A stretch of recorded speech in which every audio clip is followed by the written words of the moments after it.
ಗಾಯಕ Sonu ನಿಗಮ್ಗೆ big relief ಸಿಕ್ಕಿದೆ. ಬಲವಂತದ ಕ್ರಮ ಕೈಗೊಳ್ಳದಂತೆ ಹೈಕೋರ್ಟ್ ಈಗ ಆದೇಶವನ್ನ ನೀಡಿದೆ.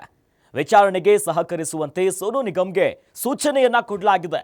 ಕೇಸ್ ರದ್ದನ್ನ ಕೋರಿ ಅರ್ಜಿಯನ್ನ ಸಲ್ಲಿಸಿದ್ರು ಗಾಯಕ ಸೋನು ನಿಗಮ್.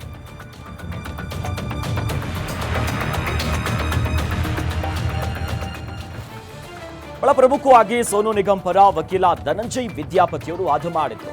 ಸೋನು ನಿಗಮ್ಗೆ ಕನ್ನಡಕ್ಕೆ ಅವಮಾನ ಮಾಡುವಂತ ಕೃತ್ಯ ಎಸಗಿಲ್ಲ. ಅವರು ಈಗಾಗಲೇ ಕನ್ನಡಿಗರಿಗೆ ಕ್ಷಮೆ ಕೂಡ ಕೇಳಿದ್ದಾರೆ ಅನ್ನೋದಾಗಿ ಸೋನು ನಿಗಮ್ ಪರ ವಕೀಲರು ವಾದ ಮಾಡಿದ್ರು. ಇನ್ನು ವಾದ ಪ್ರತಿವಾದವನ್ನ ಆಲಿಸಿ ಆದೇಶವನ್ನ ನೀಡಿದೆ ಹೈಕೋರ್ಟ್. ಈಗಾಗಲೇ ಕನ್ನಡದ ವಿಚಾರವಾಗಿ ಕನ್ನಡ ಮತ್ತು ಕನ್ನಡದ ಹಾಡು ಕೇಳಿರೋ ವಿಚಾರಕ್ಕೆ ಸಂಬಂಧಪಟ್ಟಂತೆ ಪಹಲ್ಗಾಮ್ ದಾಳಿಗೆ ಹೋಲಿಕೆ ಆಗೋ ನಿಟ್ಟಿನಲ್ಲಿ ನಾಲಿಗೆಯನ್ನ ಹರಿಬಿಟ್ಟಿದ್ರು ಗಾಯಕ ಸೋನು ನಿಗಮ್. ಈ ಪ್ರಕರಣ ಸಂಬಂಧಪಟ್ಟಂತೆ ಕೇಸ್ ಕೂಡ ದಾಖಲಾಯಿತು. ಸದ್ಯ ಈ ವಿಚಾರಕ್ಕಿದ್ದಲ್ಲಿ ಈಗ ಒಂದು ಸ್ವಲ್ಪ ಮಟ್ಟಿಗೆ ರಿಲ್ಯಾಕ್ಸೇಷನ್ ಅಂತ ಹೇಳ್ಬೋದು. ತಾತ್ಕಾಲಿಕವಾಗಿ ಸದ್ಯ ಹೈಕೋರ್ಟ್ಗೆ ಹೇಳಿರುವಂಥದ್ದು ಬಲವಂತದ ಕ್ರಮ ಕೈಗೊಳ್ಳದಂತೆ ಸೂಚನೆಯನ್ನ ಕೊಟ್ಟಿದೆ. ವಿಚಾರಣೆಗೆ ಸಹಕರಿಸುವಂತೆ ಸೋನು ನಿಗಮ್ಗೆ ಸೂಚನೆಯನ್ನ ನೀಡಿದೆ ಕೋರ್ಟ್. ಹಾಗಾಗಿ ಈ ಕೇಸನ್ನ ರದ್ದು ಕೋರಿ ಅರ್ಜಿಯನ್ನ ಸಲ್ಲಿಸಿದ್ರು ಸೋನು ನಿಗಮ್ ಅವರು. ಕನ್ನಡಿಗರು ಆಕ್ರೋಶ ಭರಿತರಾಗ್ತಿದ್ದಂತೆ ಎರಡೆರಡು ಪ್ರಕರಣಗಳು ಅವ್ರ ಮೇಲೆ ದಾಖಲಾಗುತ್ತೆ. ಆ ಹೊತ್ತಿನಲ್ಲಿ ಯಾವಾಗ ಎಫ್ಐಆರ್ ಆಯಿತು, ಸದ್ಯ ಆ ಪ್ರಕರಣವನ್ನು ಕೈಗೆತ್ತಿಕೊಂಡಿರುವಂತಹ ಘನ ನ್ಯಾಯಾಲಯ ಯಾವುದೇ ರೀತಿಯಾದಂಥ ದುಡುಕಿ ನಿರ್ಧಾರಗಳು ಬೇಡ, ಇನ್ನು ವಿಚಾರಣೆಗೆ ಸರಿಯಾಗಿ ಸ್ಪಂದಿಸುವಂತೆ ಈಗಾಗಲೇ ಸೂಚನೆ ಕೊಟ್ಟಿದೆ. ಇನ್ನು ಸೋನು ನಿಗಮ್ ಪರ ವಕೀಲ ಧನಂಜಯ್ ವಿದ್ಯಾಪತಿ ವಾದ ಮಾಡಿದ್ರು.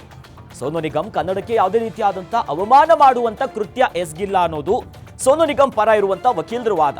ಜೊತೆಲಿ ಈಗಾಗಲೇ ಕನ್ನಡಿಗರಿಗೆ ಆ ಕ್ಷಮೆಯನ್ನ ಕೂಡ ಕೇಳಿದ್ದಾರೆ.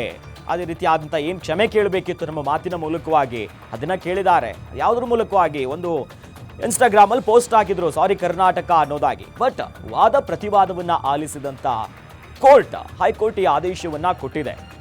ಈ ಮೂಲಕವಾಗಿ ತಾತ್ಕಾಲಿಕವಾಗಿ ಒಂದು ರೀತಿಯಾದಂಥ ರಿಲೀಫ್ ಸಿಕ್ಕಿದೆ. ಮುಂದಿನ ದಿನದಲ್ಲಿ ವಿಚಾರಣೆ ಹಂತದಲ್ಲಿ ಯಾವ ವಿಚಾರಗಳ ಮುನ್ನೆಲೆಗೆ ಬರುತ್ತೆ, ಯಾವ ತೀರ್ಮಾನ ಕೋರ್ಟ್ ತೆಗೆದುಕೊಳ್ಳುತ್ತೆ ಅನ್ನೋದನ್ನ ನೋಡಬೇಕು.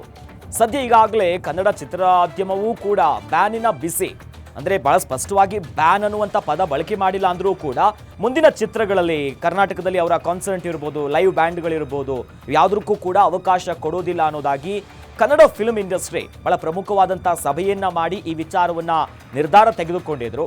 ಅದರ ಜೊತೆಯಲ್ಲಿ ಕನ್ನಡ ಪರ ಸಂಘಟನೆಗಳು ಕೂಡ ಹೋರಾಟವನ್ನ ಮಾಡಿ ಪ್ರಕರಣವನ್ನ ದಾಖಲಿಸಿದ್ರು. ಎಫ್ಐಆರ್ ಕೂಡ ಆಗಿತ್ತು. ಅದೇ ವಿಚಾರದಲ್ಲಿ ಇವತ್ತು ಕೋರ್ಟ್ ಮೆಟ್ಟಿಲೇರಿತ್ತು ಈ ಪ್ರಕರಣದ ವಿಚಾರಣೆ.